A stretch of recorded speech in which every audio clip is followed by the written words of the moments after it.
It is obvious to me, but I guess not a whole lot of people can say this, but this is a setup.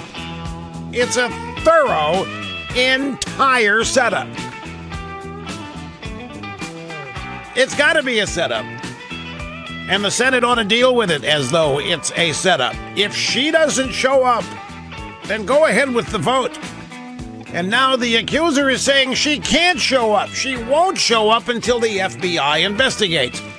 Ladies and gentlemen, the whole business of the FBI investigating something 36 years old is dubious at best. But beyond that, accusers don't get to set the date of investigations. Accusers don't get to set the terms of the investigation unless they happen to be Hillary Clinton. I mean, Hillary Clinton was able to tell Comey when she would and wouldn't sit for an interview from which she was going to be exonerated anyway, in her whole email situation. But I mean, it's abundantly obvious what's going on here. Let me ask you a question. Let me put it to you this way. What would happen, let's say, I don't know, in the last 10 years up to last week, if any woman had walked into any FBI office in the country and said the following: "Hi, I'm here to report that I was abused 35 years ago. I was at a party. I was 15, a little bit to drink, and a 17-year-old guy pushed me down on top of a table and laid on top of me. And then I think a friend came in and did something, and anyway, they left, and I was left locked in a room. And I want you to investigate." You think if somebody shows up to an FBI office with that story, if they show up in person with that story, that the FBI is going to give it any time whatsoever?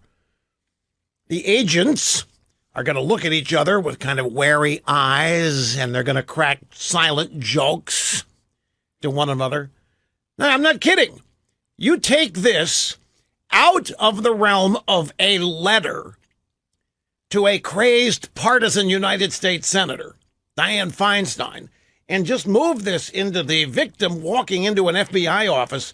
By the 35 years ago, 25, I'm not sure where, but I know that when I was 15, I was at a party and some guy jumped on top of me. So let's say the FBI agent decides to actually take this further, and in a very respectful way says, "Well, miss, were you raped or injured?" No, not really. Did you report this or tell anyone at the time, 36, 35 years ago?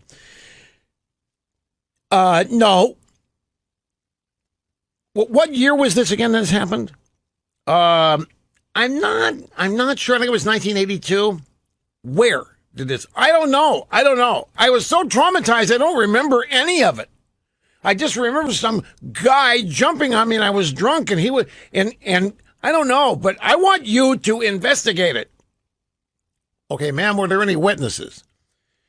Just the one friend of his that pushed him off, and then they left before he could do anything.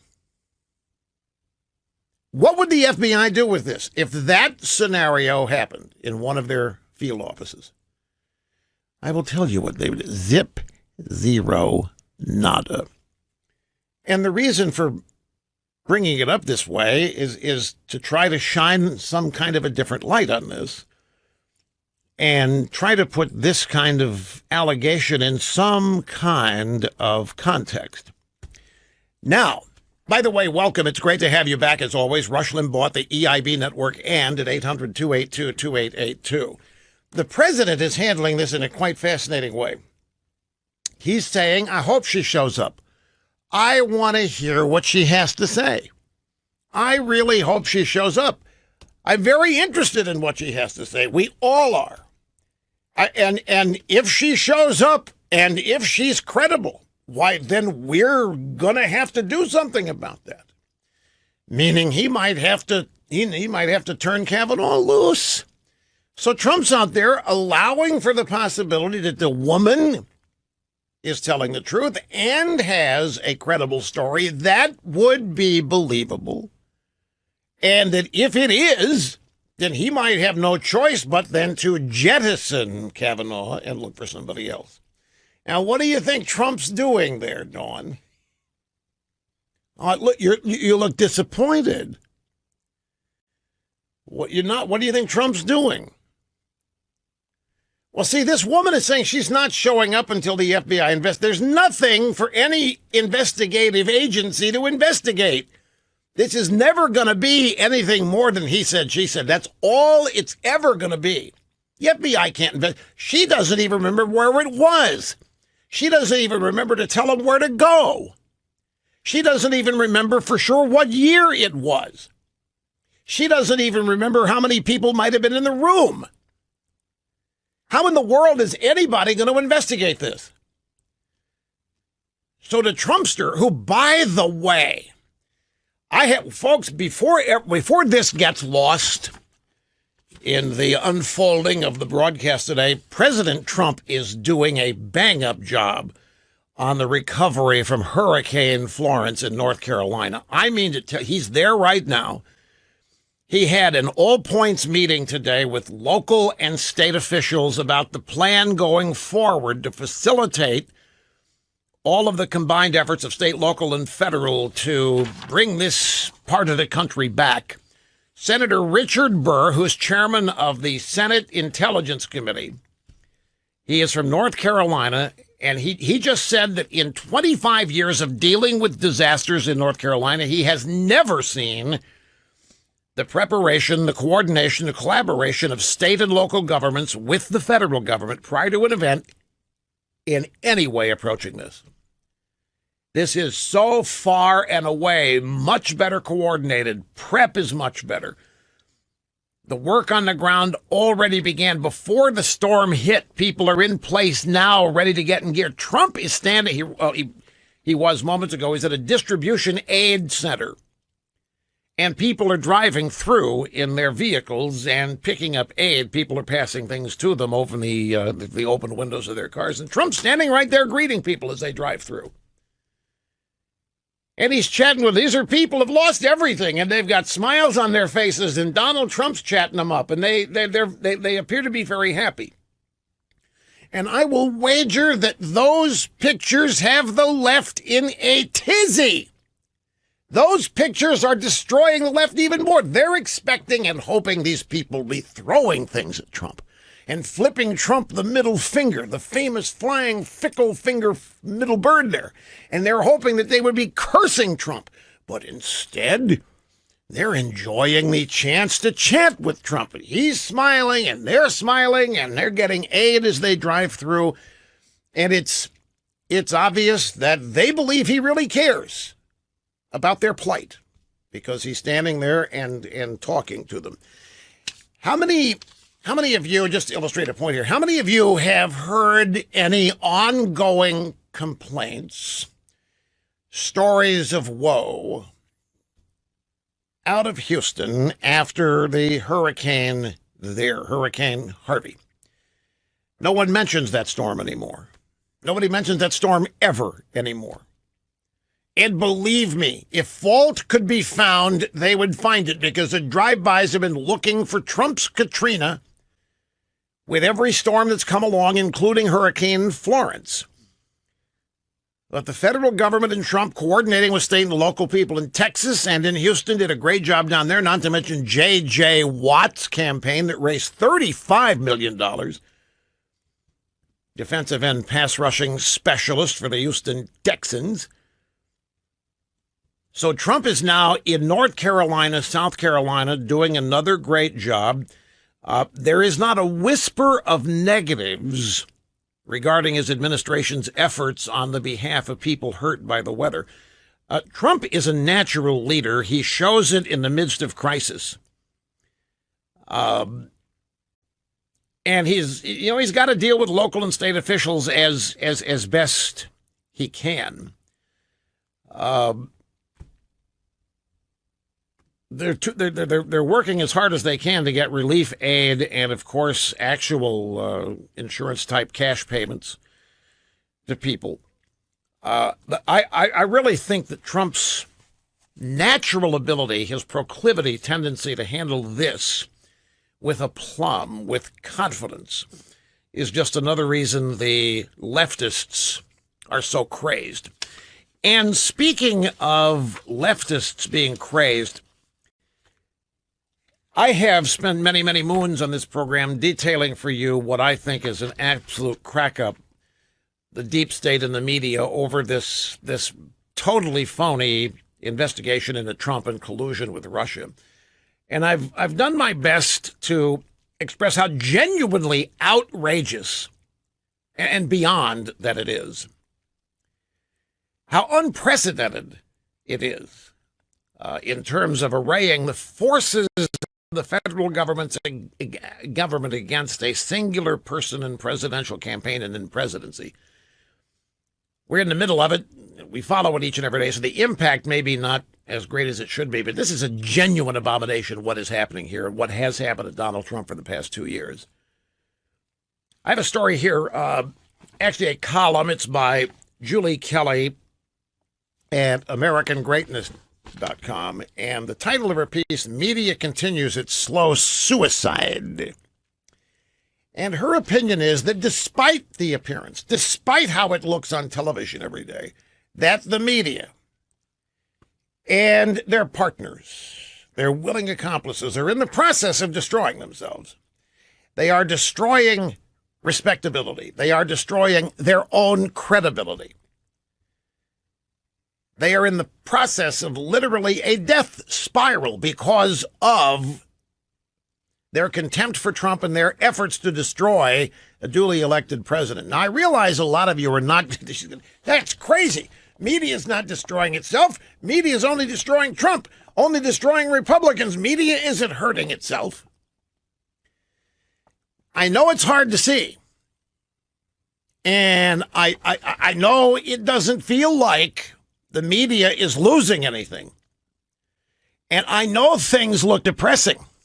That's by design. But the drive-by media and the Democrat Party are on the same desperate mission, and it is a death spiral fight for survival for them right now. They are splashing, smashing out, doing everything they can to save themselves. They do not run Washington. Donald Trump does. They are beside themselves that they haven't been able to take him out. They're beside themselves they haven't been able to drive him out. They're beside themselves that they have not been able to split you away from him. And they're going more and more insane over their failures each and every day. The Woodward book, the Omarosa stuff, all of this has come, and Trump is still there, and he's still leading, and he's still dominating, and he's still triumphing. They've got themselves talked into this business. They're going to win the House. They're going to win the Senate. They're going to impeach Trump. Today, they're going to impeach Kavanaugh. If Kavanaugh gets confirmed, if they're not able to stop, this is from Eric Swalwell from California. If Kavanaugh gets confirmed, and as expected, the Democrats win the House and Senate, then we're going to impeach Kavanaugh as well as impeach Trump.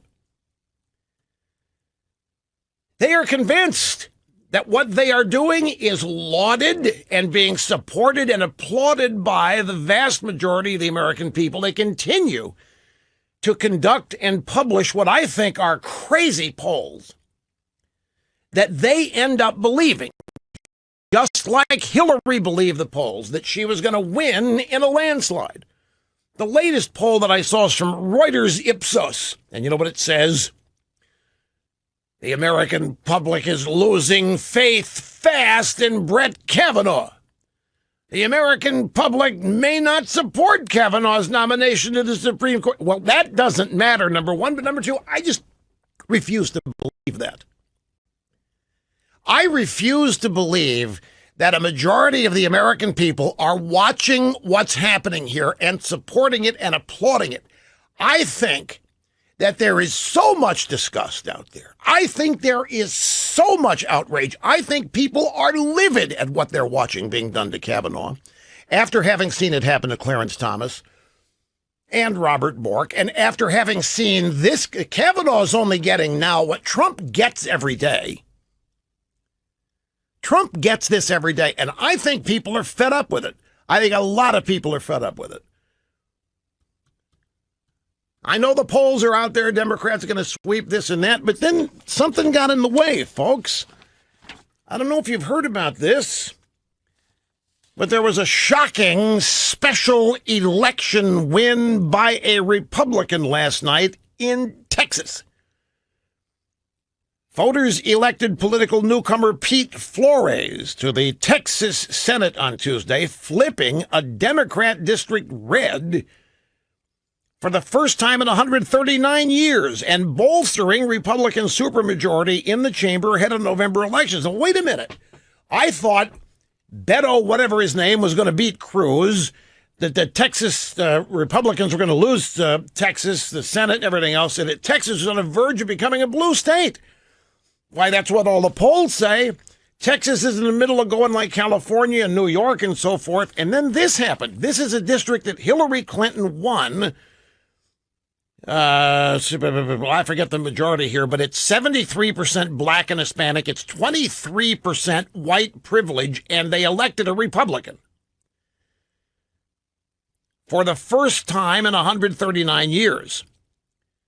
Pete Flores is a retired game warden. He defeated former state and U.S. Representative Pete Gallego for Texas Senate District number 19 seat after receiving backing from some of the state's most prominent politicians, including Greg Abbott, the governor, Dan Patrick, lieutenant governor, and Senators Cornyn and Cruz. According to the Secretary of State's website, Flores won with 53% of the vote, Gallego at 47%. There were 44,487 ballots cast. This wasn't supposed to happen. Remember, Texas is going blue. This is a blue district in Texas that the Democrats have held for 139 years, and a Republican won it. How in the hell does that happen? Now, my overall point with this is that I think that Julie Kelly has a point. But I have to take a break, as always. We seem right, and I just get revved and ready, and I get right to the sweet spot, and I look at the clock and go, damn it. Listen to what the left doesn't want you to hear. Called, I think, Tablet. His work has appeared a lot of places. He's done some of the best investigative work, along with a lot of other people, in uncovering the hoax and the scam that is the Steele dossier, Papadopoulos, the entire series of lies that Trump colluded with Russia. And he's written a piece called Extinction Level. Well, it's not what it's called, but he describes in this piece what he says is an extinction level event for the media. And it consists of much of what he has been reporting on. Text messages between Strzok, Smirk, and Lisa Page. Just the general collapse in trustworthiness that people have for some of these law enforcement institutions, DOJ, FBI, the intelligence community, and so forth. But Smith believes that the media is in the process of literally crashing and burning here and sacrificing every bit of credibility and reputation they've ever had in service to the advancement of agenda, and that more people than ever before are now seeing what the media is and what it's becoming. And as that continues to expand, they lose more and more credibility and believability. I know it's hard to believe, but there are people out there actively who think this. To have each and every day. We'll get back to this media story. It's always going to be here. There is a development here in the Kavanaugh Ballsy story, and that is, well, as you know, what are we going to call her? The accuser? Is that what? The accuser first started out saying that this horrible thing happened, couldn't remember where, not sure the year, not sure the house, and so forth. Can't corroborate anything. Kavanaugh can produce 200 people testifying to his character, 3 or 4 people that can claim that were named that don't even remember the event happening. This woman can't produce any witnesses. Kavanaugh's got a bunch. So the Senate said, okay, well, you know what? We'll delay our vote from Thursday to Monday. Oh, we'll even delay it beyond that. We'll schedule a hearing on Monday where the accuser can come in and Kavanaugh can come in and their lawyers can query each other in the Senate. The senators on the committee will get into the act. And the accuser said, I'm not coming. She didn't respond to the invitation to show up. So people said, well, if she doesn't show up after having been invited, then let's go ahead and schedule the vote and do it tomorrow. This prompted the accuser, whoa, no, I don't think I'm coming until the FBI investigates.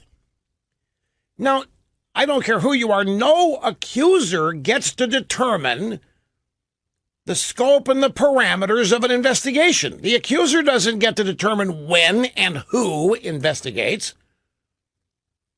In no circumstance in the country does that happen. Nowhere. The accuser doesn't get to set the details of this, but that's what she's doing, she and her lawyer. And so now the FBI has got to be brought into this. They don't want to investigate. There's nothing to investigate. She doesn't remember where, when, why. She doesn't remember what year. She doesn't remember who all was there. There's nothing for people 36 years after the fact to investigate beyond what is already happening. It's always going to come down to he said, she said. Then the president got in on a deal and said, I'll tell you, we really hope she shows up. I really want to hear what she has to say.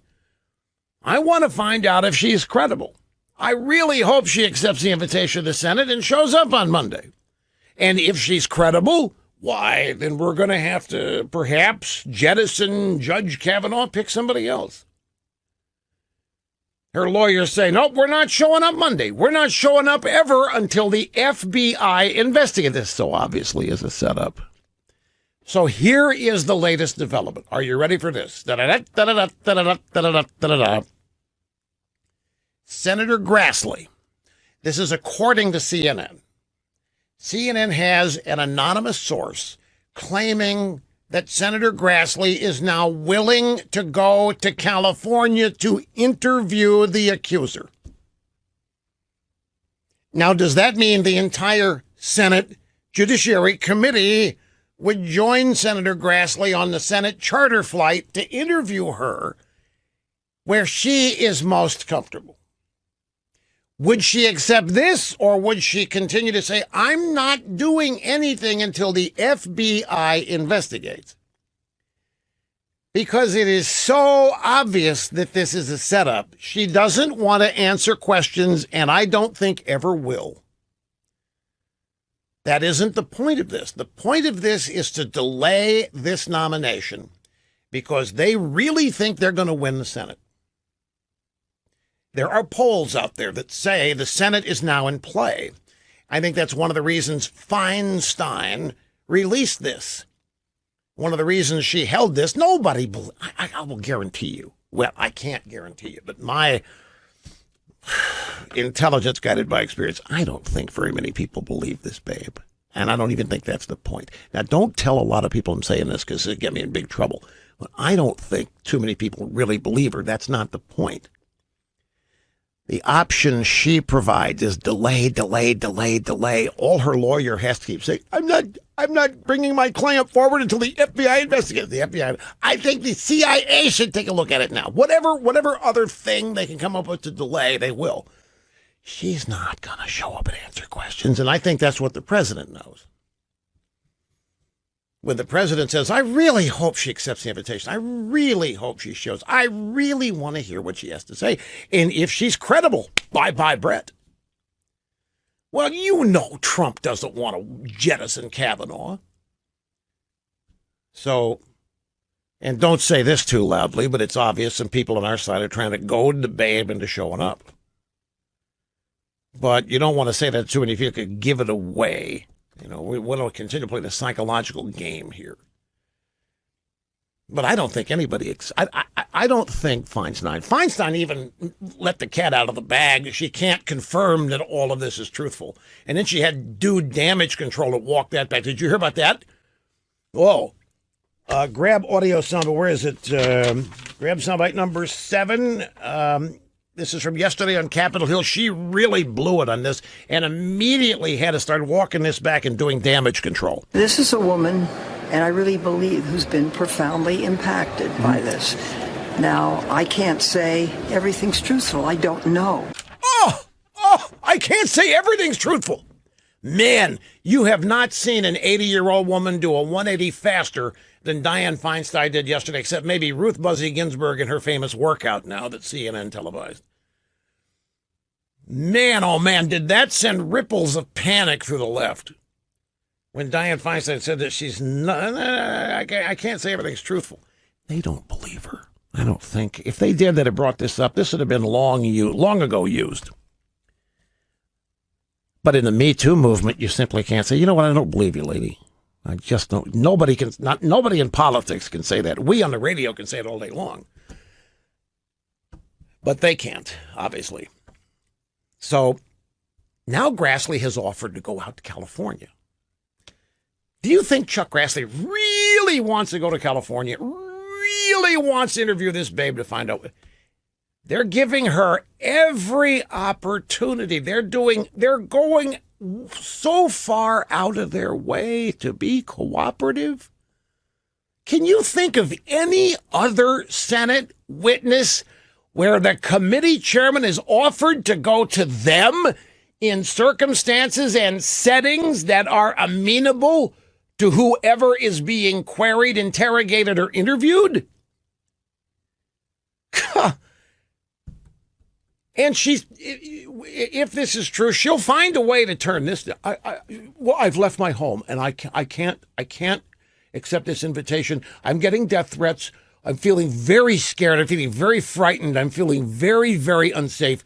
And so, Senator Grassley, thank you, but I can't even tell you where I am in order to do the interview. And the media will say, then it must be true. You know what the shrinks say, Rush? The shrinks say that the less you can remember about an event, the more likely it is to happen because you're traumatized. Well, if that's the case, Kavanaugh doesn't remember any of it. He must be really traumatized because he doesn't remember a shred of this. She remembers enough to bollocks up the United States Senate Judiciary Committee confirmation process. So Grassley's offered to go interview her. I don't know if it's just Grassley and his staff or if he's going to take the whole committee. I don't know if Maxine Waters is going to be invited to go along. I have no idea. It's just CNN with the story. But this woman does not want to answer questions. I think they're making it clear. They're bending over backwards to let her know they want to hear her story. We'll even come to you. We will bring the nation's capital to you, Dr. Ford. And I know what she's going to say. I can't. That my location would be compromised. I've had to leave. I've had to leave my home. I've had to leave my family. I've had to leave my heart because I am under death threats. And Senator Grassley, I don't trust you or anybody in the committee not to leak where I am to these deranged Trump voters that support you. We'll just have to wait and see. Let's get started on the phones when we come back here, folks. Say what needs to be said. Rush on the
Rush Limbaugh, a household name in all four corners of the world. And we start with Don in Santa Clara, Utah. Welcome, sir. You're up first today. Well, thank you, Rush. It's really an honor to talk to you. Long-time listener, first-time caller. Thank you very much. I appreciate that. You bet. You're welcome. Okay. The reason I'm calling is I'm a retired Defense Department federal employee, and during part of my career, I was the family advocacy officer at a large Air Force base here in the United States. What does a family advocacy officer do? Well, we investigated cases of suspected child abuse, child neglect, and spouse abuse. And we accepted referrals from anybody in the Air Force or the local community. Oh, okay. And we had a standard, what was called reasonable suspicion. And it was a fairly low a standard where if it even looked like there might be a hint that something really happened, we would open a case, do an investigation, receive reports from other agencies, medical reports, interview all the people involved. But if we didn't feel that it even met a minimum standard, we closed the case and called it no reasonable suspicion. My experience tells me this case has no reasonable suspicion. Well, there's no information, there's no dates. It's just, I hate to use the word bogus, but basically there's not even a minimal threshold that we would use to open it. We would stamp it no reasonable suspicion and file it in the archive. You come from a world of decency and honor and common sense. It's a bygone era. We're now in the Me Too movement where there are exceptions, but for the most part, the woman says it, and you have to believe it, at least in terms of how you approach it. You have to believe it. It is political suicide not to accept it as true or likely. You just can't. Your standard of reasonable suspicion, try that term out. This woman, you could say she wouldn't pass the old Department of Defense reasonable suspicion test, and look what happens to whoever tries to say that. We're living a different era now, where the nature of the evidence is everything. I mean, the seriousness of the charge is everything, and the nature of evidence doesn't count for much at all. I agree with you totally, Rush, and it's really sad because a good man's reputation and his life are being ruined. That's why we had the standard that we did, and we were audited by all kinds of people. We cooperated with all kinds of local agencies on and off the Air Force Base. We had to have good documentation for everything that we did.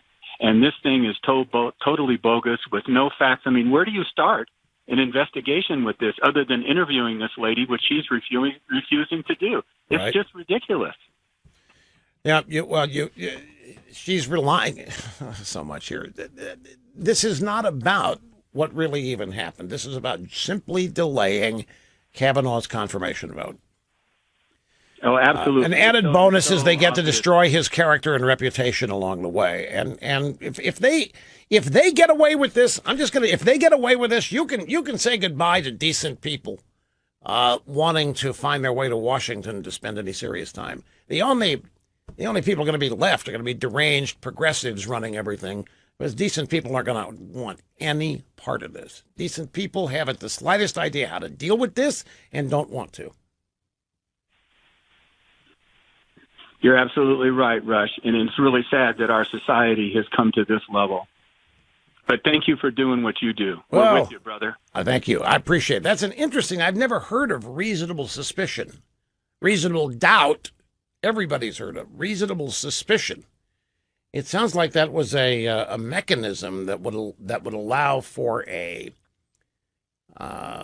agency to investigate something before a crime happened. Which a lot of people, when you're talking about spousal abuse or bullying or this kind of thing, how often your child has been bullied or you have been abused as a spouse, and you go to authorities and I can't do anything if something actually happens to you. This sounds like it was a way to actually look into something before a serious event happened. Reasonable suspicion. Well, as he points out, this wouldn't pass. Yes, I needed to call because I also am one of those angry women who's mad at the angry women, because I was attacked when I was younger, 11 years old, by two boys, and I just wanted to say I can remember every place, the exact place I was, every bit about the incident, and then a year later, one of the same boys attacked me again in a bathroom at a rec center, and thankfully the janitor helped stop that situation. But I can remember exactly that I was in a school, exactly where I was, and I have to say that my memory was 55 years ago because it happened when I was 11, and I'm now 66. So this woman saying that her repressed memories, it's just now coming out. My question was, in 2012, when she got the help and she knew he was a judge, why didn't she do something when he was a big judge then? It just baffles me. Obviously. Well, because the rule in Washington, you can be a reprobate and be on the D.C. Circuit. But when it's time to go to the Supreme Court to affect the balance, then that's when the left is going to step in and if you're not a reprobate, make up the fact that you are. One quick question with 30 seconds here. You say you remember everything about it. This woman claims she didn't report it until 2012, and now they've got a bevy. They have an army of therapists saying, well, the fact that she can't remember is probably the best proof we're ever going to have that it did happen. Because the more traumatic something is, the more it is tended to be forgotten and suppressed. So I think they're saying in unison, we ought to believe this woman precisely because she has no details. Well, if you look up some of what the clinical researchers say, yesterday my husband was looking it up, 70% do not believe that repressed memories are valid. And he looked it up again today, and what he found out was that the 70% of research psychologists say that. I appreciate the call. I gotta go. I just saw the clock again. I'm up against it, but I do appreciate your taking the time. Back here, folks, in a moment. Effort PBS says that the Muppet characters Bert and Ernie were gay. Did you know that? PBS said, no. They were not gay. They were and remain puppets. They are not people. And it's an amazing admission, really. Seems like it's kind of official now. There will not be an FBI investigation of the allegations made by Christine Ballsy Ford. President Trump has said no FBI, and the GOP, of course, said no FBI. And the FBI, if Trump says no FBI, well, unless the FBI wants to embarrass Trump, who knows? The FBI probably is going to look at it, which is then throwing the ball back in the accuser's court along with her lawyers, because they're saying we're not going to go forward without an FBI investigation. Greetings and welcome back. Rush Limbaugh, making more sense in 5 seconds than most people do in a year. Great to have you. The telephone number, 800-282-2882. I don't think, as I said, I don't think the accuser wants to testify. I can believe that the accuser is nonplussed by all this. Actually, I'm not even sure I believe that. I think we're dealing with a hardened left-wing activist here. And I think they're all loaded for bear. And I think they're prepared to do whatever. But this is obviously a stall technique. And so now what will they do? If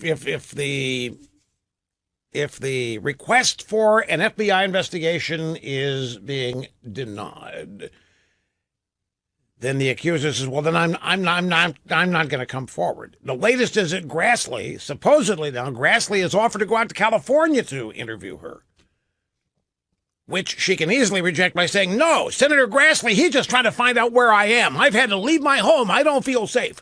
I'm under death threats and other threats, and I've had to go into hiding in my family, and it's a horrible thing. And I'm not going to tell people where I am just to go through this.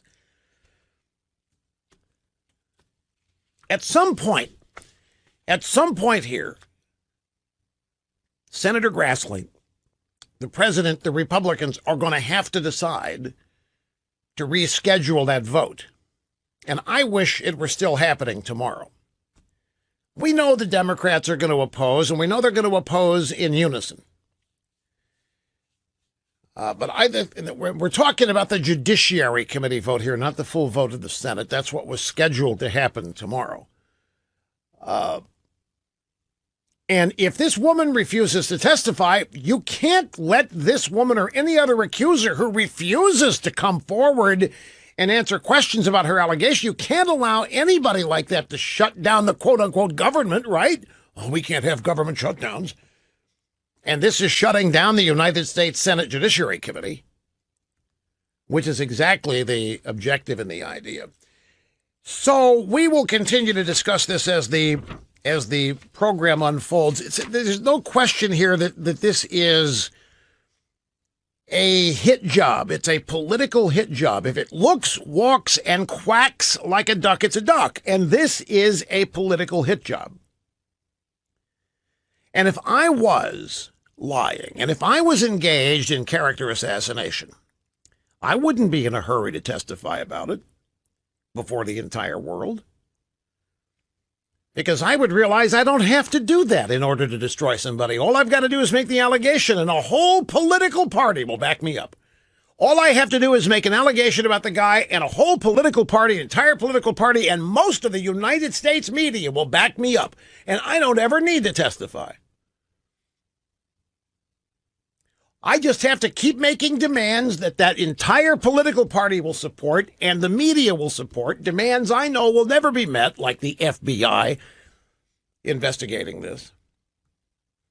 And I will succeed in destroying the character and reputation. Well, she's not going to destroy the character, but she's going to destroy the reputation and the career. She's trying to do that, as is the entire Democrat Party. So now the ball is eventually going to be back in the Senate's hands. And they're going to have to decide if they are going to retain any shred of dignity and proceed with their own process rather than have it hijacked here by somebody who won't even answer questions about it. I don't care who you are, the accuser never sets the terms of an interview or an investigation. The accuser doesn't get to tell investigators who investigate. The accuser doesn't get to say when the investigation or any aspect of it happens. The accuser doesn't get to do or have control over any of these things like this accuser is demanding. And it's because everybody's afraid of the Me Too movement. Everybody's afraid of the women's vote. Another named witness at the alleged Kavanaugh party denies being there. Patrick J. Smythe, S-M-Y-T-H, one of the men who was allegedly at the party where Kavanaugh sexually assaulted Dr. Christine Ballsy Ford in the 1980s, doesn't even remember the party, and therefore denies the allegations of misconduct against Kavanaugh. Smythe and another man, Mark Judge, who was actually named by Dr. Ford, have both denied being at the party and have declined to come forward to the Judiciary Committee. She has no witnesses. She just has a bunch of left-wing activists demanding and threatening that everybody must believe her. Former classmates of Kavanaugh's denies being at the party in sexual assault allegation. This is just another story on Patrick Smythe, who denies being there.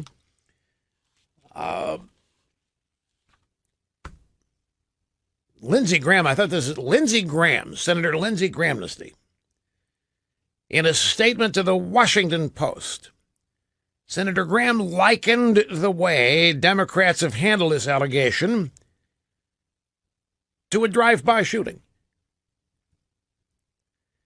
Senator Grahamnesty says this is a drive-by shooting. All I can say is that we're bringing this to a close. They've had tons of time to do this. This has been a drive-by shooting when it comes to Kavanaugh. I'll listen to the lady, but we're going to bring this to a close. Drive-by has a ring to it, doesn't it? Drive-by media, drive-by Democrat Party. Go to the audio sound bites. Let's review something that I said, because there are many reasons why this is happening, and some of them are co-equal. The primary reason is to delay the confirmation because they don't want Kavanaugh on the court because of his judicial qualifications and beliefs. They also don't want any conservative on the court because they really want to be able to maintain control over a woman's womb. And they want to be able to determine what happens to occupants of a woman's womb. And they're afraid that Kavanaugh is going to come along and overturn Roe versus Wade, which is not going to happen. But they can't take the chance that it won't. So there are many reasons why this is happening. Yesterday on the program, I outlined one of them. What do you think the bullseye really is here? What do you think has the Democrats so paranoid, so frightened, so agitated, so animated, motivated to stop this guy? What is it? Well, yeah, but why? I know they don't want him in the court. It's one word, begins with an A. This is all about abortion. It is about nothing else. As far as the left is concerned, they want to be able to continue uninterrupted with their behavior when it comes to abortion. Sex without consequence, life without consequence. They are scared to death that a Republican or conservative majority is going to overturn Roe versus Wade. But in addition to that, and this can't be said enough, they really believe they're going to win the Senate, folks. They're believing their polls. They don't have the slightest idea what a potential backlash they are creating with their behavior here and what they're doing to Kavanaugh. They haven't the slightest idea. They have no idea of the rage. They think the Democrats have all the motivation and inspiration, eagerness to vote. They have no idea what this is doing to Republican turnout. They have no idea at all. But we saw a harbinger of it in a Texas special election last night where a Republican won a Democrat seat that the Democrats have held for 139 years, and the polls did not say this was going to happen. Democrats think they're in the process of turning Texas blue. And yet this one seat that they've held in the district went heavily for Hillary, elected a Republican. They're sitting there blind as a bat. They have no concept. They have no sense because they're not connected to the American people. They have no idea how their behavior here is revving up Republicans to vote in November like nothing else could. You wait, we'll see. Here's David Rodham Gergen last night. Anderson Cooper 210. Cooper said, this call from Democrats for an FBI investigation, it's a delay tactic, some people say. This vital last step about who's going to investigate is crucial to the outcome. What's most important for the country here, Anderson, is when this is all said and done, if Judge Kavanaugh is going on the Supreme Court and it's going to tip the balance of the court for years to come, it's really essential that he go forward without a big cloud over him. To have Judge Kavanaugh go up there and join Clarence Thomas, you have two people who've been accused of sexual harassment on the court, deciding whether Roe v. Wade should be sustained or not and precedent ought to rule. That is not a helpful situation. Bingo! What did I tell you? To have two people on the court with the cloud of sexual harassment allegations hanging over them? Why do those clouds exist? Because uncredible accusers came forth at the last minute to try to taint them. Neither Clarence Thomas nor Brett Kavanaugh were known as sexual anythings until the last days of their confirmation hearings. Folks, I'm telling you, I have lost all respect for any of these people on the left. And it takes a lot of effort really to rein in the loathing I have for these people and what they are willing to do. Decent people, I said this Monday, decent people do not know how to deal with this. Decent people do not focus on how to literally destroy the lives of people they disagree with. And that's what we're facing. The left is literally trying with great effort to destroy the lives and the careers and the reputations of anybody they don't agree with. How can anybody respect these people? And they do it without any concern whatsoever. And all the while, we have to sit here and listen to this drivel that they're the ones with all the big hearts, and they're the ones with all the compassion, they're the ones with caring, they're the ones as social justice warriors concerned about discrimination and unfairness, and they wantonly, eagerly, happily seek to personally destroy anybody who gets in their way. I mean, ruin them. Wipe them out financially. Destroy their families, ruin their reputations, destroy their careers. Decent people don't know how to deal with that. Decent people are just going to avoid it. That's why Trump was elected. And that's why people that support Trump don't care one whit what he says in a tweet. They don't care one whit what he says. He is the lone person fighting back against any of this. He's the only person that people that voted for him think has a chance of standing up to these people and stopping them. That's why they supported him. It's why they elected him, and that's why they don't abandon him now. Let's take a brief time out again. Be back here in moments. Have you downloaded Rush's radio show app yet? We streamlined it. The FBI will not be investigating her claim. And now Montgomery County Police say that unless a complaint is filed, they will not pursue an investigation into Christine Ballsy Ford's allegation that Brett Kavanaugh physically and sexually assaulted her at a party in Montgomery County in the early 1980s. Both were in high school. Montgomery County, the local constabulary. They won't investigate unless a complaint is filed. Well, that stands to reason, and there hasn't been a complaint filed. And what do you think the odds are that she will file a complaint? You think her warriors will run down to the courthouse and file a complaint, or call the cops and file a complaint? I don't know if you can do it after 30 years. Statute of limitations, those of you in Rio Linda. I don't know. But she didn't file a complaint. She didn't even remember to tell anybody about this until 6 years ago. Back to the phones. Carmel, Indiana. Tracy, welcome. Glad you waited. You're up next to the EIB network. Hi. Wow, Rush, what an honor. Thank you. Dittos from the great unwashed Midwest. Right where I'm from, by the way. Absolutely. So I was giving my daughter the Cliff Notes version on Brett Kavanaugh, and then I tuned in, and you were talking about the media and how they're all in and they're selling it and giving it all they got. And I just want some reassurance from you about what percentage of people do you think are buying that schlock? You know, a lot of people are disgusted about politics. They don't want to hear about it anymore. But if we don't pay attention, this stuff keeps going on. So I just wonder. Well, I don't know. Paying attention than not. Well, let me answer this. The first thing I have to tell you is that nothing, nowhere, no how, any ways, is going to change the way the media is doing what it's doing about this or any other story. They, in any number of public opinion polls, journalism in the media is like sitting there with 2 to 5% respect. It's lower than Congress in many polls, just as an industry and as a business, as a political entity. The media doesn't care. It's the one business where they don't give a rat's rear end what the customers think, because they have a disdain and a contempt for the customer. Look at CNN.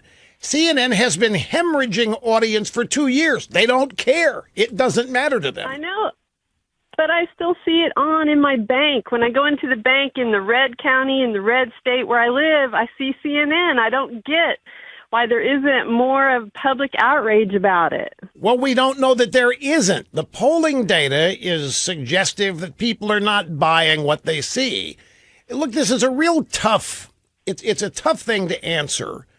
That's why, I've got this piece here that ran in American Greatness by Julie Kelly, who thinks that the media, and she's got some assists here from a column, great guy called Lee Smith, they think that the media is committing suicide. specifically with the way they've been conducting business since the presidential campaign and after Trump was elected. But you don't believe that, I can tell, because you go to your bank and there's CNN, and you don't see anybody committing suicide. You see them still on the air. So you hear this. I'm really surprised there hasn't been another major upstart of a conservative news outlet. I get Breitbart and all those things. I just mean besides Fox, I'm surprised nobody's built a website like Twitter for conservatism. Well, I can only guess.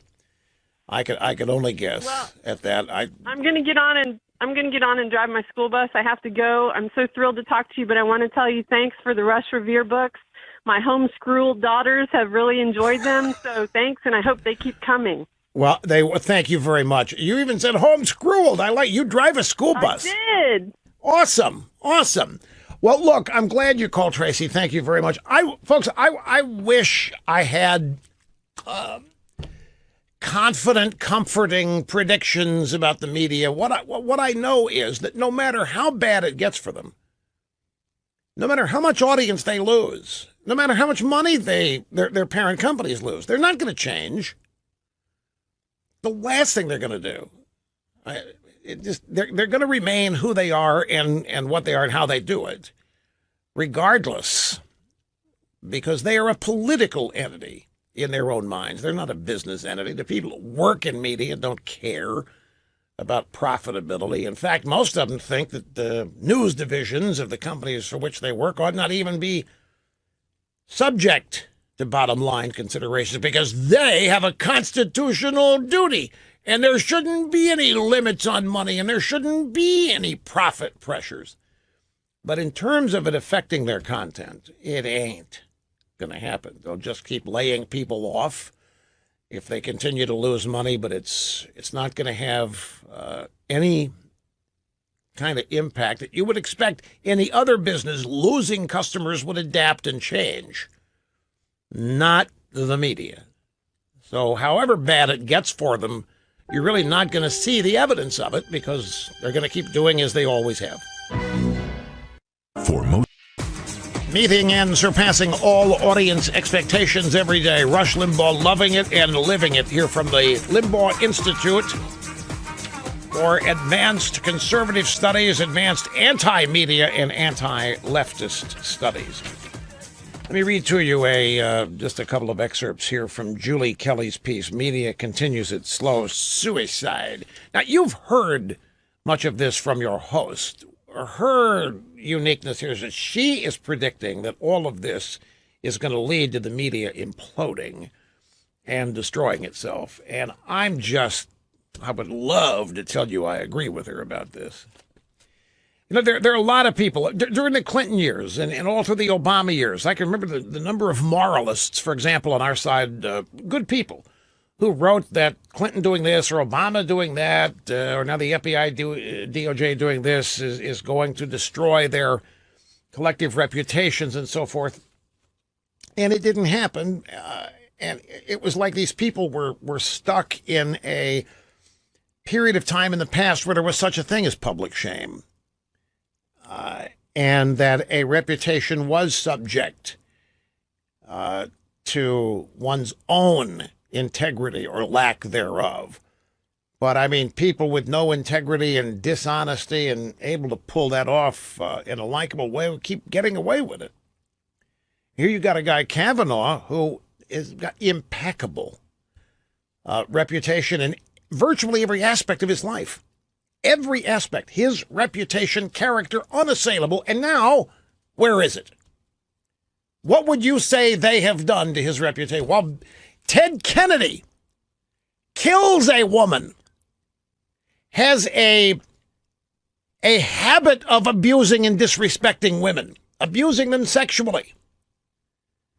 Down here in Palm Beach with his nephew, William Kennedy Smith, Mary Jo Kopechne, what do? They turn him into the Lion of the Senate.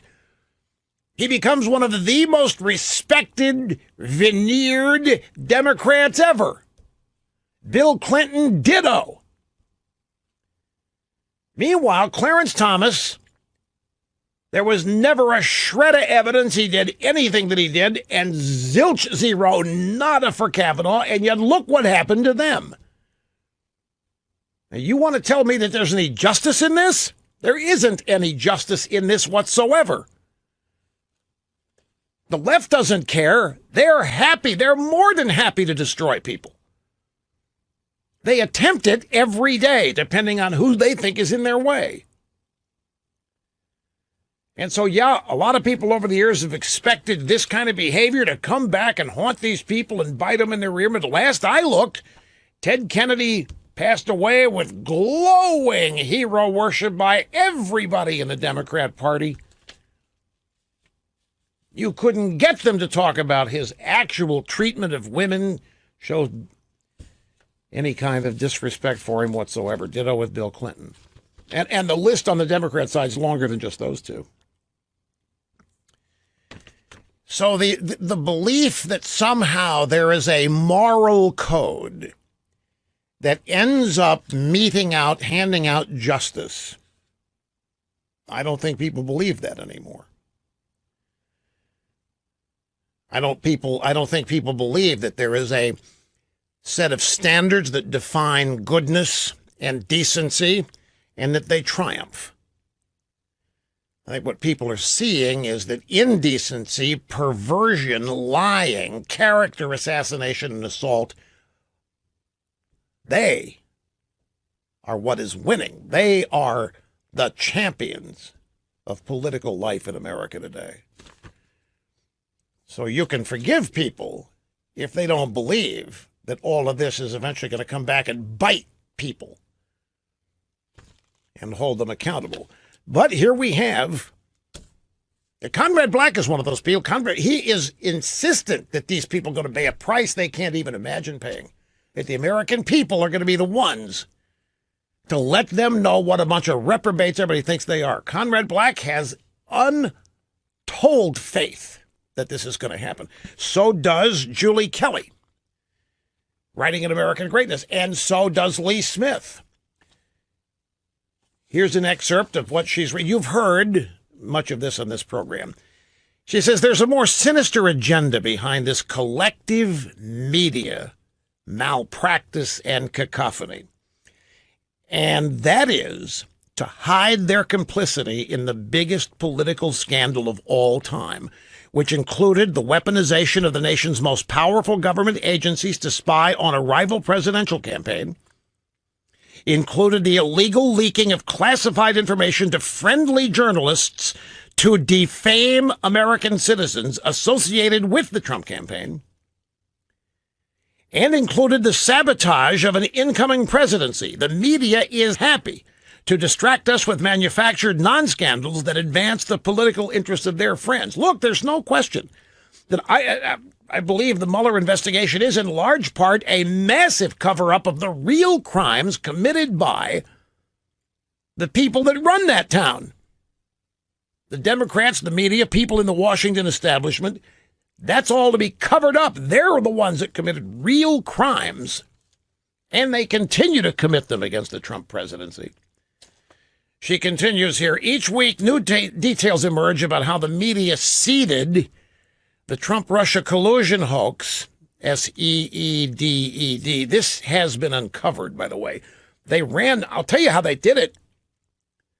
They ran a test program on this with the Iran nuclear program. They fed a bunch of journalists a bunch of garbage to see if they would repeat it and report it, and they did. They didn't even question what they were being told. The Obama administration actually told a journalist that climate change was responsible for the destruction of a dam in Vermont, and the guy ran the story. The dam has not been destroyed. It's still functioning. So the Obama administration seeds journalists with a bunch of garbage just to see if they run it. So they ran it during the Iran nuclear deal news cycle. So they figured they could get away with leaking a bunch of stuff not true about Trump and collusion with Russia. And they were right, because the media is a bunch of liberal Democrat sycophants. So she writes, each week the new details emerge about how the media seeded the Trump-Russia collusion hoax. High-level federal officials acting in bad faith schemed with reporters eager for a scoop to spin nefarious tales about Trump and his aides. Some of the resultant articles were cited as evidence to persuade a secret court to allow the U.S. government to spy on private citizens. Former FBI Director Comey admitted he had a friend leak a copy of his internal memo to the press to help prompt the special counsel. This writer, Julie Kelly, thinks all this stuff is going to come back and bite these people and sink them. And my question is, with who? Who's going to sink them? American people? The American people, if they lose respect for the media, does that sink the media? I don't think so, because that's already happened. What's going to sink the media? RICO lawsuits? I don't know. What's going to sink the media? What's going to shame these people? There ought to be piles and piles of shame over what is being done to Brett Kavanaugh. Dianne Feinstein should be ashamed. Chuck Schumer should be ashamed. These people ought to be literally embarrassed about what they're doing. But they're not. They're patting each other on the back. They're already throwing advance parties because they think they're going to delay this and win the Senate and deny this nomination. They're applauding each other on the back for destroying a wonderful man and his family. They ought to be ashamed. They ought to have guilt complexes just bollocksing them up so they're unable to function. Most normal people wouldn't be able to live with themselves pulling off stunts like this over and over and over again. Well, it's what the Republicans did. It's what the Republicans did to Merrick Garland. Republicans didn't do anything of the sort to Merrick Garland. They just delayed a vote. That's all. Because it was an election year for which there was Democrat Party precedence. Thank you, Joe Biden. What is this? Friend and classmate of Kavanaugh's accuser speaks up. Okay, so now they're trotting out friends of Christine Ballsy Ford here. Yeah, okay, I have to refrain from comment based on what I'm saying. So I will not say anything, but this is part of the process here. Before we go to the break, I want to play you a couple of sound bites from Mazie Hirono from Hawaii. She's a Democrat senator. The Democrats had a press conference yesterday. We're at sound bites 5 and 6 here. An unidentified reporter said to Senator Mazie Hirono, Democrat Hawaii, "You're one of just 4 women on the Senate Judiciary Committee. How does that impact the proceedings on Judge Kavanaugh and Christine Ballsy Ford, if at all?" Of course it helps that there are women on that committee, but you know what? I expect the men in this country and the men in this committee, and many of them, believe me, because we all signed on to this letter to demand an FBI investigation, but really, guess who's perpetuating all of these kinds of actions? It's the men in this country, and I just want to say to the men in this country, just shut up and step up. Do the right thing for a change. To the men, now it's gone beyond Kavanaugh. Now it's not just Kavanaugh it's a reprobate, it's all of us men. And I just want to say to the men of this country, just shut up and step up. What, this is reasonable? Just shut up and step up. Can you imagine if I went on TV talking about, just shut up, ladies. Just shut up and go away and stop bugging us. Everything was fine until 1970. Shut up and go. What would happen to me? People are nodding in there because they know. But what would happen to me? She's applauded for this. She's applauded. I want to say to the men of this country, just shut up and step up. Do the right thing for a change. Something must have happened to Mazie Hirono when she was young to make her hate men like this. Something had to have happened. I refuse to believe people are born this way. Something had to have happened. Wouldn't be surprised if it's a family member that abused her. We'll be back Rush after this. Limbaugh bringing them Rhetoric and resonance, coast to coast. And we go to Charleston, South Carolina. This is Eric. Welcome, sir. Great that you called. Hi. Hi, Rush. Hey, love the show, long-time listener. I do have to disagree with you on one thing about this whole Kavanaugh thing. I know you're saying that it's to delay. I disagree. I think the whole Me Too movement, the whole segment you just played about the senator saying, shut up, men, I think all this is about removing men from the public sphere. I think that's the whole concept of what's going on right now is to make every man out there scared to death. And, that way they can kind of kowtow us all and make us just say, well, look, it's not worth it. And then even when you have somebody like Collins, who is a moderate Republican, it's still female voices. I think Kavanaugh gets through, but I think the next judge has to be a woman. You think that has to be because of what women are doing? You think the only way that we can get somebody on the court is for her to be a woman? Oh, yeah. Well, there was a woman that was on the list equally as high on Trump's list as was Kavanaugh. And they didn't go for her first. I forget what the thinking was, and I'm having a mental block on her name, but she was and is highly reputed. And my memory is that they decided to go with Kavanaugh first on the basis of his qualifications being such that there couldn't be any reasonable opposition to him. Ha, ha, ha, ha. But more importantly, they wanted to wait for a female nominee for the next opening. Yeah, Amy Cohen Barrett is the name that was being bandied about, co-equal with Kavanaugh. They decided on Kavanaugh because, A, impeccable. Can't get anybody better. There's nobody better, judicially, intellectually, emotionally, nobody better. No legitimate reason to oppose the guy, was the thinking. They didn't want to throw Amy Coney Barrett up there until there was maybe a vacancy, say from Ruth Ginsburg or Elena Kagan or Sonia Sotomayor. And they thought it would be more advantageous to her to have her nominated to fill a seat vacated by a woman. Now, I think all this kind of thinking is cockamamie, and it does demonstrate what we've all known for years, and that is the Supreme Court is just a political institution. It's long since been abandoned as what it was originally intended to be. But your thought that what this really is an all-out assault on men everywhere and a desire to keep men out of positions of power. Folks, do not discount that as being something that several literally lunatic people on the left think. They've been taught this, years and years of women's studies courses. All sex is rape, including the sex in marriage. I mean, women in 2 straight generations, if not more, have literally been poisoned with male hatred for men on college campuses across the country. So there is an element of truth to that, but I do believe that this particular instance is about delay and specifically rooted in polling data that makes the Democrats think they can win the Senate.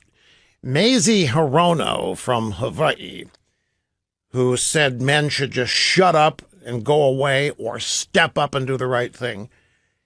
She said that the Democrats could keep the seat open on the Supreme Court vacant. They could keep it until after the 2020 election if Kavanaugh's nomination collapses. If the Democrats regain control of the Senate in November, she said we can keep his seat open until Trump's gone. We don't have to fill the seat. We don't have to, whoever he sends up, we don't have to vote on him ever. So this is a plan. Believe me, folks, Kavanaugh is seen as not an Anthony Kennedy. Anthony Kennedy was a centrist, moderate, go with the left. Now, Kavanaugh's not that. They are petrified of Kavanaugh and losing any semblance of control over the court. And then the next nomination after that, they are petrified. And got to go. Back in a second. Rush Limbaugh, simply amazing. Me, Coney Barrett. And there was one other thing. She was the nominee that Dianne Feinstein said the dogma sings loudly in you, meaning your Catholicism, your dogma. You really believe the dogma. And, of course, that was code lingo for this woman is way too anti-abortion. That's why they withheld her. Back in a moment. Is how many women of my class have come forward to me in this last few days and said, I had similar experiences in high school, and this hits me very deeply. And it's very not with Brett Kavanaugh, but with other boys. Not with Brett Kavanaugh, but with other boys in our community, and we all feel that if we were in her shoes, we'd want to be taken seriously as well. Not Brett Kavanaugh. But now a bunch of other nameless guys are on the verge of being dragged through the mud here. But not Brett Kavanaugh. This again is Samantha Gary being interviewed on CNN. Well, it's not the first time I've heard anything like that in terms of the community of women that I know. Not regarding him, but a lot, those things went on. And one of the things that's been surprising to me as I've got involved in this is how many women of my class have come forward to me in this last few days and said I had similar experiences in high school. All right, this one-way street business has got to stop. Can I ask you guys a question? I'm not going to get any answers. I'm not asking for phone calls. Well, if you want to call, you can try. I want to know something. You guys, all of you, at some point, except you reprobates and dropouts, everybody was in high school. I just want to ask, how many of you guys at a party or at any other time minding your own business found a girl's hand in your crotch? How often did that happen? Once, twice, did it? How often did you find yourself minding your own business and some girl comes sidling up to you and starts behaving in ways that made you feel uncomfortable? I'm seeing a lot of hands shoot up out there. And I would love to tell you the difference, but not in this day and era. Dawn's in there. What are you shaking your head for? You don't think that's very prevalent. You don't think that's very prevalent. You don't think targeting junk and going for it is very prevalent in high school. Okay, all right. That just means you didn't. But I'm just asking. This one-way street business out here. Now we've got Samantha Gary, who is saying, well, one of the things that's been surprising to me as I've gotten involved in this in the community is how many women in my class have come forward to me and said I had similar experiences, and this hits me very deeply. Not Brett Kavanaugh, other boys, but not Brett Kavanaugh. You notice here the friend, she doesn't want to get anywhere near naming Kavanaugh. Now that's what I take. Obviously you have Samantha Gary wants to support her bud, her BFF, Christine Ballsy Ford, but she's not getting anywhere near naming Kavanaugh. Do you know? That's the takeaway here. In fact, she makes it very clear not Kavanaugh. When she's describing all these other women who have experienced identical things, not Brett Kavanaugh. She doesn't know anything about that.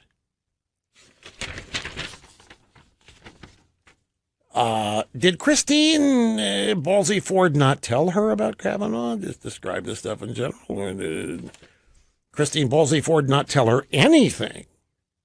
And she's now just learning as other women in the community come forward and say, oh, yeah. Okay. But not with Brett Kavanaugh. Not with Brett Kavanaugh. Would have been an ideal time. Oh, yeah, Brett Kavanaugh was widely known. But she didn't, did she?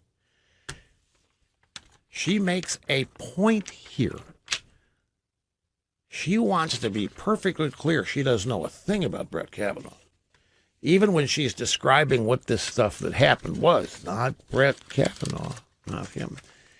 Ladies and gentlemen, there's a lot of stuff happening out there that is being overshadowed by this story, and to a certain extent, the Hurricane Florence and the aftermath in the Carolinas. But I want to pass this on to you because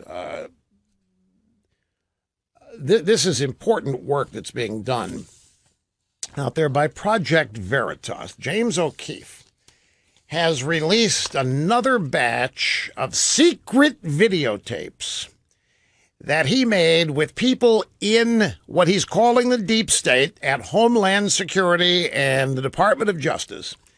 And he's releasing secretly made tapes where these people are all admitting that they are part of the Trump resistance and that there's nothing that can happen to them and that there's nothing that can make them stop doing this. And Project Veritas has done a yeoman's work. They've been working on this for months and months. We, powerful, influential members of the media, get a heads up on what O'Keefe is working on. But we are sworn to secrecy, obviously. But he released the opening tapes on this week. And the installment today at the ProjectVeritas.com website, Deep State Unmasked, leaks at Homeland Security, DOJ official resists from inside and cannot get fired. They opened up and they told him exactly what they're doing, why, and how they are untouchable in their minds. Many of them are admitting that they are members of the Democratic Socialists of America and that they're career lifers in the State Department or Homeland Security, DOJ. One person admitted, we have a member who works for the people who distribute food stamps. They're slowing down what they do. There is apparent abuse of resources at the Department of Justice. She uses it probably on her work computer. That's the kind of thing that you would get fired for if people knew about it. They are openly admitting targeting political enemies. The latest videos released, second installment, undercover video series, Unmasking the Deep State. Stuart Carafa is one of the people unmasked and identified here. He admitted to engaging in political activism on behalf of the Democratic Socialists of America while working at the State Department. Now, the State Department's issued a response to the video at Project Veritas stating they're looking into this. They're going to investigate, as though they didn't know that they had a bunch of resistance socialists inside trying to thwart the Trump administration, the basic agenda of America.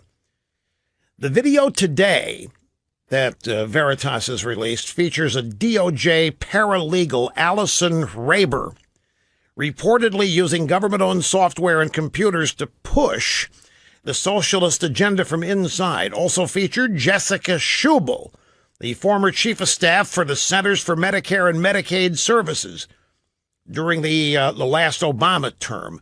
Both Schubel and Raber make admissions revealing that federal employees appear to be using their positions inside government to resist or slow Trump administration policies. Now, you may, well, Rush, we've known this. Yeah, you've known it. You've suspected it.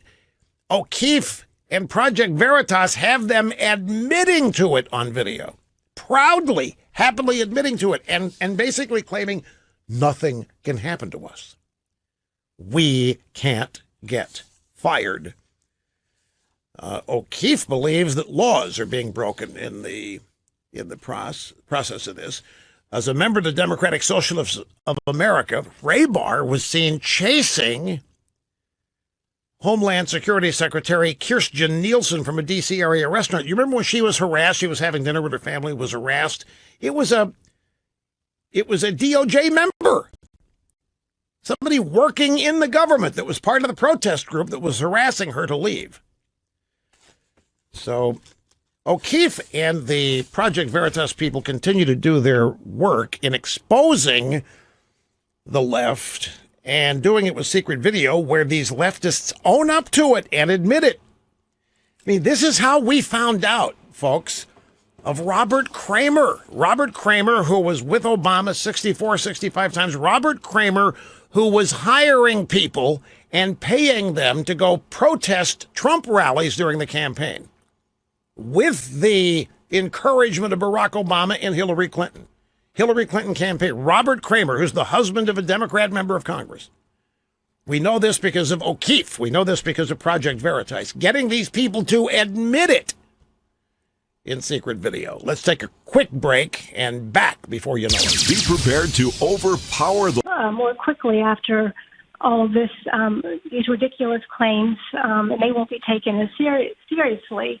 And really, so the bleeding heart liberals, the compassionate people, they're the ones that are discrediting women more than anybody over playing this kind of cry wolf game for political gain. I just think shame on them.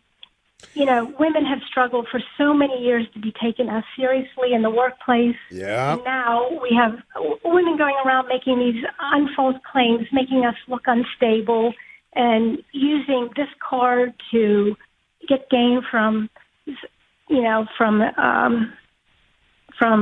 these accusations. Well, so it sounds to me like what you're really saying is that you're not all that certain Democrats really care about the plight of women. If they're this willing to put somebody up with this lack of credibility that's going to then redound to other women and make them seem less credible, that the Democrats may not even care about that. The Democrats only care about themselves, and they'll use any person as a tool for their credit, for their gain. No question about that. They do not care about us. I've heard this argument, and on paper, it makes sense. Ellen, thanks for the call, and really, thanks. It's been 1988, 89. She said that's a lifer. She's been 30 years. You know, we have audience research. You would be stunned to learn how many people are in that category. Out of our, the weekly audience here is now up to 26 million. You'd be stunned how many.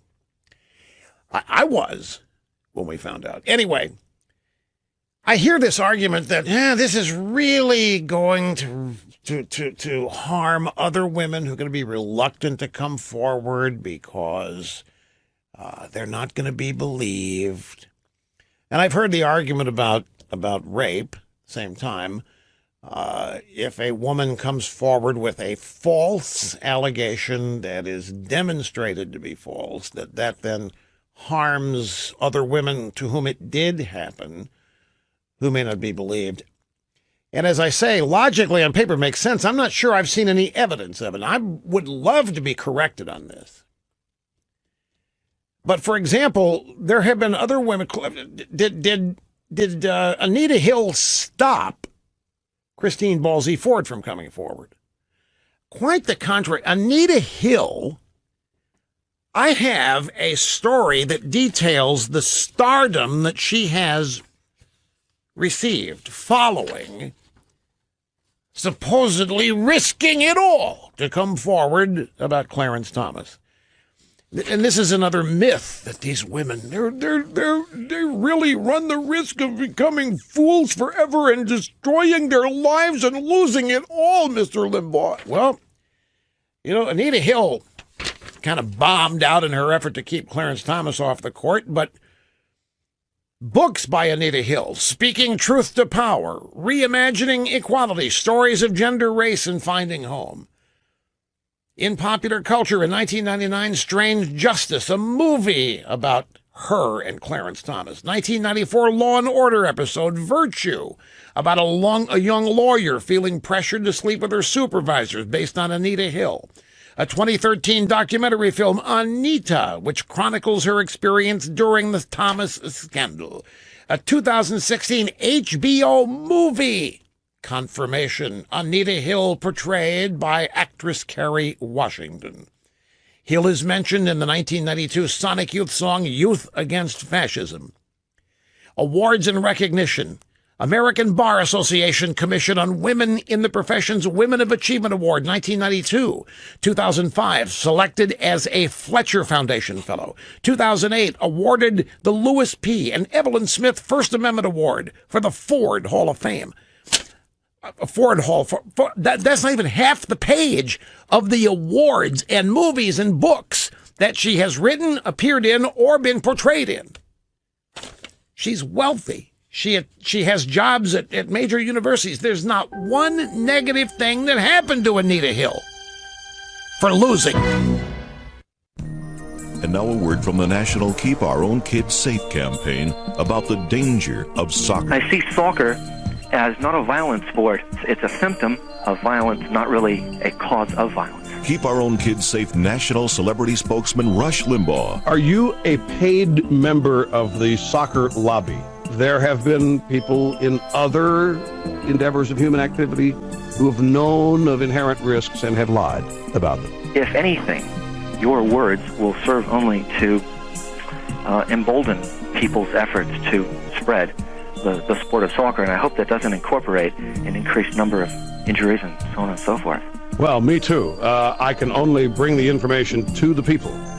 If anger at me causes others to get more people into this game, I can't be held accountable for that. I love the game, and I played a little bit of football as well, and I tell you, I would never take my chances on the football field. And you took chances that you didn't even know you were taking on the soccer field, and that's my point. You didn't even know because they hid the data from us. The last time I checked, I didn't have any brain damage. Well, oftentimes victims are the last to know. You should ask your family members if there have been any changes. Join Rush Limbaugh and help support the Keep Our Own Kids Safe campaign. Look for the Keep Our Own Kids Safe chapter near you. You'll find them everywhere. Somewhere deep in a Louisiana bayou, a spaceship lands. Hello, I am from the United Nations. We are pleased that you... I am Mutant Android Carville 70732. Take me to your leader. Which one? The one with the biggest ears. So, are you going to share your green technology with us? No. Are you here to bring peace to the Middle East? Are you going to help us create jobs, pay off the debt? Did you bring E.T. back? No, no, and no. I've come from beyond the stars to deliver a message. Nancy says you're gonna lose the election for all of us aliens if you don't shut up and stay home. Well, just because Nancy's 3,000 years older than me doesn't mean she can push me around. The humans here elected me president. I have delivered my message, and after I get some good gumbo, I'm returning to Mars. Now, an intercept of a secret radio message to the resistance from headquarters.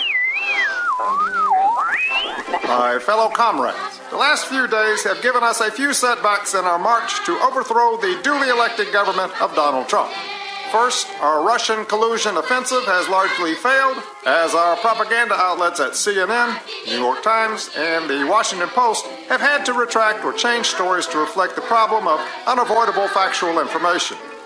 Now, Colonel Bernie Sanders is under fire for bank fraud. Agent Loretta Lynch has had to go underground after an email service that implicated her in her good work to help HRC escape scrutiny during the campaign.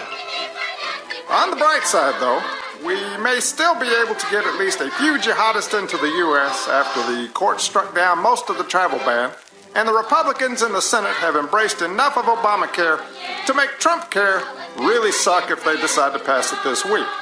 So take heart. The battle goes on. Resist. Thank you. This completes the intercepted radio message from Resistance Headquarters.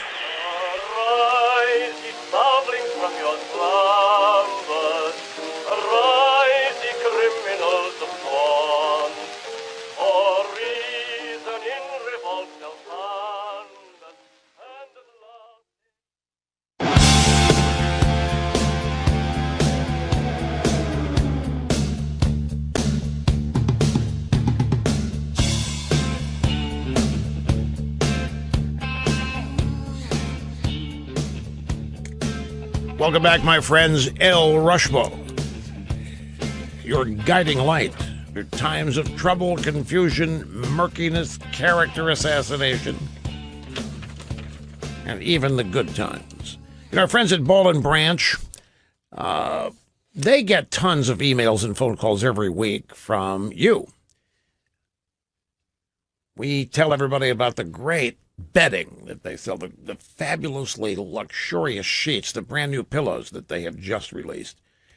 and people buy them. And in addition to using them, they actually call and write Boll and Branch to tell them how much they appreciate it. You know why that is? Have you ever found a product you really like and you hope that the company stays in business and keeps making it? Well, that's part of what's going on here. People want Boll and Branch to continue what they're doing. That's how much they love their products. And these are from people who are just now discovering the real luxury that comes from experiencing Boll and Branch sheets and bedding.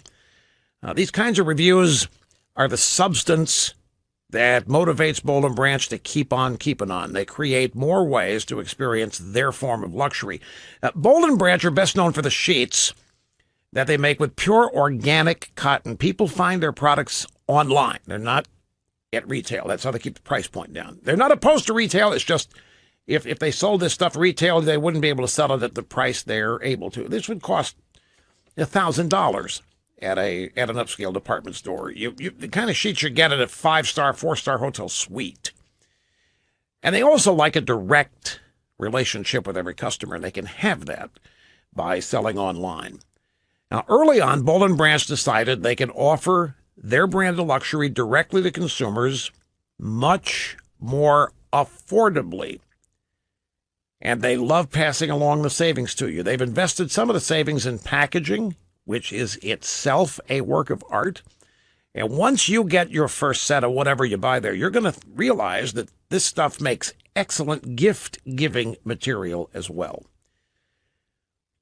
Sheets of this quality would cost upwards of $1,000 at an upscale retail store. Boll and Branch offers them at $200 after a promo code discount is used. And they're so confident that every purchase comes with a 30-night guarantee, which means you have 30 days, 30 nights, to use these sheets and decide whether or not they are what I say they are. And if they're not, if they don't meet your expectations, you send them back, and they will send you all of your money back. You know what the return rate is? It's like 0.6%, like 0.6% is the return rate. People do not send them back. Use my name when you make the purchase, and you'll save $50 off your first set. Boll and Branch, BOLLN Branch.com. Gene in Ponca, Oklahoma. You're next. I'm glad you waited. Hi. Hi. I found the names of at least 10 women, there's more, that said they were abused by Bill Clinton, and I'm concerned about where they could go to get a do-over and be believed. I was wondering if you could direct them to anywhere. That's been tried. Juanita Broderick is one of them. Juanita Broderick, it's, by the way, I think now people credibly accept that she was raped by Bill Clinton. The left doesn't even deny it. And Juanita Broderick saying, why didn't the FBI come investigate what happened to me? I remember exactly what happened. I remember where I was. I remember what he did. I remember everything about it. And the only network that ever gave this a time of day was NBC. Only one reporter. Everybody else ignores it. And the Clinton women were destroyed. Remember James Carville talking about politics? It's a long list here and all the accusations, and I just wish they could be heard. Well, some of them have been, but the point is, after they're heard, they're ignored. Nobody does anything about it. The media actually continues trying to make people not believe them. And here we have an allegation that doesn't have any substance to it at all, and it's being treated as gospel.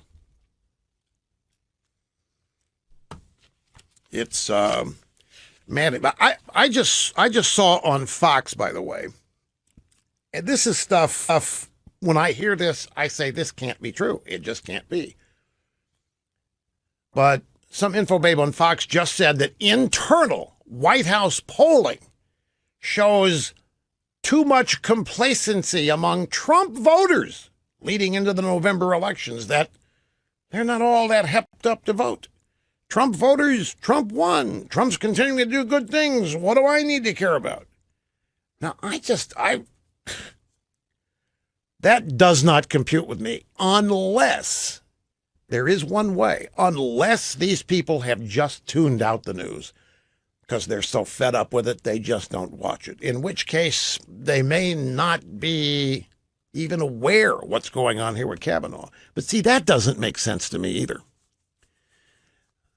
And, of course, the Trump administration might just be feeding that news to reporters so that their voters are dealing with for 3 years now. If you go back and include the campaign, we have been dealing with this kind of literal injustice and just stark unfairness. Whatever else this is, it is the epitome of a stacked deck unfairness. It is fueled by lies and perversion and distortion. And anybody paying attention to it would have to be outraged by it if they have any decency in them at all. See, that's the naive me speaking. You would think that would be the normal, everyday reaction, but I don't know that it is. Grab sound bites 10 and 11. Yesterday, we learned that the lawyer for the accuser, Dr. Christine Ballsy Ford, the lawyer, Deborah Katz, it's not up to her to prove anything. The accuser doesn't have to corroborate anything. That caught me flat-footed. I said, what? The accuser doesn't have to corroborate? Go talk to any prosecutor. The prosecutor has to damn well corroborate, confirm, prove, reasonable doubt beyond all that. In a court. Now, in the court of real life, yeah, the defendants often have to prove they didn't do it, even though proving a negative is practically impossible, because here is none other than Anita. As pronounced by Judge Hirchner back in 1991, Anita Hill. Good Morning America today with George Stephanopoulos. Yeah, she's so traumatized. Anita Hill's still quivering in fear, cowering in the corners over what happened to her. Stephanopoulos said, you've said that Judge Kavanaugh bears the burden of persuasion here. What does that mean exactly? It is an honor and a privilege to be nominated and to serve. It is not an entitlement. And so a person coming into that position on the Supreme Court for a lifetime really has to have the full confidence of the American public. We need to be able to believe in the integrity of our courts, and that means believing in the integrity of the individuals who are on it. Stephanopoulos said, your hearings famously came just 5 days after the allegations went public. These take time to evolve. So 6 days is not enough for the senators who probably know very little about these kinds of claims. Right. It's not enough for them to inform themselves. And so that's why it's important to have an investigation. See? It's important for them then to call on experts to help them shape credible questions to ask both Dr. Blasey and Judge Kavanaugh, and then to move forward. There is no reason for them to rush this. The hell there isn't. The hell there isn't. Anyway, so here you have Anita saying that the burden of persuasion is on the nominee. This guy's going to serve for life. It's up to him to convince us that he's worth it. So anybody can come along at any time and say, he abused me, he sat on top of me, he laid on top of me, he smelled of booze, he was drunk and so forth, and I've been traumatized for 36 years. And that, with no evidence backing it up, can stop everything. And that's where we are. Craft questions. Investigators can craft questions. Meanwhile, she doesn't want to show up. She's got an open invitation to show up. By the way, not just in public. If she wants to testify behind closed doors, they've offered that. Grassley, according to an anonymous source at CNN, Grassley's even willing to go to California to interview her. United States Senate Judiciary Committee on the road. When's the last time you think that ever happened? Somebody has to have the guts to say it. 19th, you realize there's not a single reason to send flowers to anybody today. There's not a single, well, unless there is a birthday out there. But I mean in terms of a national event like Valentine's Day, Mother's Day, Father's Day, Gay Marriage Day, whatever, there isn't one of those. There's not a single reason to send anybody flowers today, which is exactly why you should do it. It is one of the most perfect times. In fact, I would say that sending flowers to somebody today might have a greater positive impact on them than on a Mother's Day or Father's Day or anniversary or what have you. Precisely because it's unexpected. And precisely because it's unexpected that you took the time to think about it. Whoa! This could be big. It is the ideal time. Sending flowers anytime for any reason is always a positive, and it always works. Sending flowers just because will be appreciated beyond your ability to understand it right now. 1-800-Flowers makes it easy to do, especially roses. 1-800-Flowers has a way of sending flowers freshly cut from the field on the day you order them for delivery so that your gift of roses stays fresh and beautiful and aromatic. For those of you in Rio, that means sweet smelling for many days. You can order easily 24/7 from 1-800-Flowers.com/rush. Just as easy to do from your computer as it is from your phone these days. 1-800-Flowers.com/rush. I'm not kidding. If you've had an argument recently, if nothing's going, if you just out of the blue, folks, such a great thing to do, so tremendously appreciated. I mean, it works every time. I don't mean that to sound like there's a function behind it, but they work. You want to show somebody you're thinking about them and care about them, that does it. This does it. John Danforth, senator from Missouri, big friend of Clarence Thomas, loved Clarence Thomas. Clarence Thomas worked for him. He sponsored Clarence Thomas. He remembers the Anita Hill Thomas hearings. He was on Wolf Blitzer this afternoon. Jim Acosta accosted him. Said, you were against a delay in the Thomas hearings. Do you think a delay now is out of order? Is it unacceptable in your view? What I said back then, and it definitely was true, was that the whole thing was torture. And for a human being, Clarence, obviously controversial, but he was a friend of mine, and he was, everything that he lived for was under attack. You know, it was really awful. And he was just humiliated by the whole darned experience. And so this is like reliving that. I don't know Judge Kavanaugh, but for him, I mean, here's a man who's had just a sterling reputation, and clearly his reputation means a great deal to him. And now all of that's in the trash. All of that is in the trash. Precisely. It's all in the trash. And the left is happy. The left is applauding. By the way, folks, if you think that you can encounter a liberal or a leftist and have a rational discussion with him about this, I want to warn you in advance, you can't. Now, there are exceptions to everything, but my experience, guided by intelligence, is that you do not want the frustration of trying to discuss this reasonably. You, as a decent person, are going to be talking to someone who is poisoned with political hatred for Donald Trump and thus is incapable of reason and is more easily led to believe that Brett Kavanaugh is scum